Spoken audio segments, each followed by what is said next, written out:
അപ്പം നമ്മളെ പണികൾ എവിടം വരെ എത്തി എന്നുള്ള വിവരങ്ങളും വിശേഷങ്ങളും നമുക്കിപ്പോൾ കാണാം. വലിയ മാറ്റങ്ങളാണ് ചുരുങ്ങിയ ദിവസങ്ങൾക്കുള്ളിൽ സംഭവിച്ചിരിക്കുന്നതെന്ന് നിങ്ങൾക്ക് ഒറ്റ നോട്ടത്തിൽ തന്നെ മനസ്സിലാക്കാൻ പറ്റുന്നുണ്ടാവും. അപ്പോൾ ഫ്രണ്ടൊക്കെ നോക്കുകയാണെങ്കിൽ ഏറ്റവും വലിയ മാറ്റം എന്ന് പറഞ്ഞത് ആഴ്ചമാത്ത കമ്പിമ പിടിച്ചിരിക്കണതാണ് നമ്മളിവിടെ ഫീൽ ചെയ്യണ വലിയൊരു മാറ്റം. ആഴ്ചമാത്ത എന്താണ് പറയാനുള്ളത് പെരപ്പണിയോടനുബന്ധിച്ച്? ഇപ്പൊ ആഴ്ചമാത്ത എന്നുള്ള പോലെ നമ്മളെ കൂടെ ഇല്ല. ഞാൻ ആഴ്ചമാത്തന്റെ കൂടെ, ആഴ്ചമാത്ത എന്റെ കൂടെ ഇത്രയും ദിവസങ്ങളിലില്ല. എന്ത് തോന്നുന്നു? എന്താ തോന്നണേ? ഈ പെരപ്പണി കഴിയാതെ നമ്മൾ ഒരുമിച്ചൂല.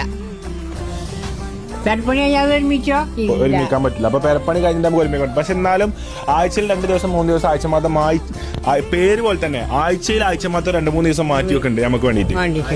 അത് ആഴ്ചമാത്തന്റെ മനസ്സാണ് അല്ലെ? 28-ാം തീയതി നമുക്ക് സിനിമ കാണാൻ പോണ്ടോ? ഇന്റെ സിനിമ തിയേറ്റർ കാട്ടാളൻ കാണാൻ പോണോ? ഞാൻ വിളിച്ചു.